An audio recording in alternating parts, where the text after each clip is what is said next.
National Book Foundation class matric chapter number 12 है waves के constructive response question solve करते हैं। उसके बाद शॉर्ट रिस्पांस क्वेश्चन सोल्व करेंगे। सबसे पहला कंस्ट्रक्टिव रिस्पांस क्वेश्चन है, in graph below the represent crest trough and reason.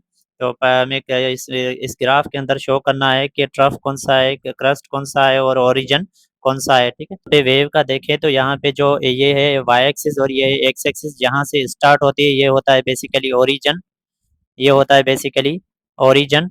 और जो होता है बेसिकली जो वाई एक्सिस के जो अपवर्ड डायरेक्शन में, एक्स एक्सिस के जो अपवर्ड डायरेक्शन में होता है बेसिकली वेव का, वो होता है क्रस्ट होता है। तो ये है बेसिकली इसका क्रस्ट। और नीचे वाला टाइप जो होता है वो होता है इसका ट्रफ होता है। ठीक है, तो ये हो गया ओरिजिन, ये हो गया क्रस्ट, ये हो गया टफ।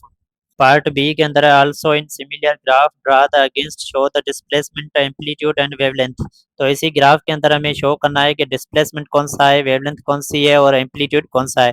तो जहाँ से वेव स्टार्ट होती है, तो स्टार्ट होने से जो ये यहाँ तक स्टार्ट हो रही है ओरिजिन से लेकर यहाँ तक जो होता है ये कहलाता है डिस्प्लेसमेंट। तो ये आ गया हमारे पास डिस्प्लेसमेंट।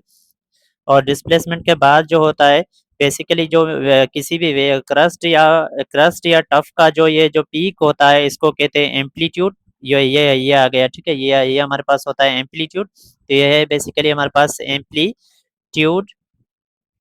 एम्पलीट्यूड उसके बाद हमें कह रहा है कि वेवलेंथ कौन सी होगी। तो वेवलेंथ क्या होती है कि एक क्रस्ट से लेकर दूसरे क्रस्ट तक जो फासला होता है उसको कहते हैं वेवलेंथ। ठीक है, एक क्रस्ट, ये क्रस्ट है तो यहाँ से जो है ये ट्रफ हो गया, यहाँ तक दूसरा क्रस्ट स्टार्ट हो रहा है। ठीक है, तो यहाँ ओरिजिन से लेकर इस पॉइंट तक जो कहलाती है वो कहलाती है wave length, wavelength.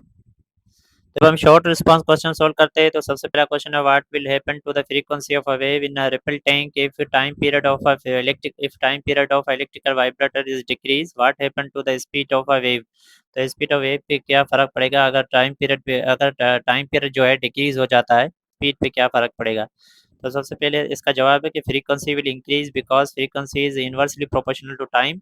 The speed of a wave remain same if medium is unchange. जब तक मीडियम चेंज नहीं होता तब तक स्पीड जो होती है हमेशा सेम होती है। टाइम पीरियड या फ्रीक्वेंसी इंक्रीज या डिक्रीज होगी उससे कोई भी फर्क नहीं पड़ेगा।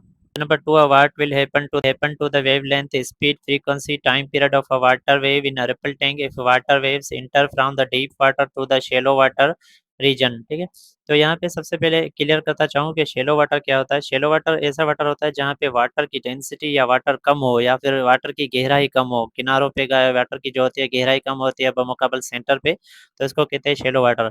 तो वहाँ पे हमें देखना है कि एक वेव है जो डीप वाटर से शेलो वाटर के रीजन में इंटर होती है, तो उसकी वेवलेंथ, फ्रीक्वेंसी और टाइम पीरियड में क्या फर्क पड़ेगा।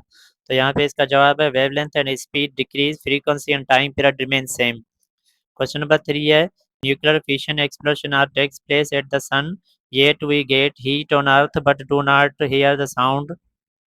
न्यूक्लियर एक्सप्लोजन सन के सरफेस पे होते हैं लेकिन सन उनका साउंड हम नहीं सुन पाते जबकि वो हीट हम तक पहुंच रही होती है। तो यहाँ पे इसका जवाब है कि sound can not travel through the vacuum of space but heat reach us as electromagnetic wave which do not need medium. तो हीट बेसिकली इलेक्ट्रोमैग्नेटिक वेव होती है, तो इलेक्ट्रोमैग्नेटिक वेव को ट्रेवल करने के लिए मीडियम की कोई भी ज़रूरत नहीं होती है। क्वेश्चन नंबर 4 है, why do water waves refract at the boundaries of a shallow water and deep water, related this behaviour to the reflection of a light. तो इसका आंसर है, waves reflect because their speed change with depth, light water waves bend to the entering medium with difference properties. Question number 5 है, classified difference wave type based on whether they are require medium to propagate, justify why electromagnetic waves do not need medium. तो कह रहा है कुछ waves के लिए जो है मीडियम की रिक्वायरमेंट होती है लेकिन जो कुछ वेव जो होती है इलेक्ट्रोमैग्नेटिक वेव के लिए मीडियम की रिक्वायरमेंट नहीं होती है। तो मैकेनिकल वेव लाइक साउंड है या वाटर वेव है do need medium, electromagnetic wave do not need medium because they consist of a oscillation electrical and magnetic field with propagate through the space।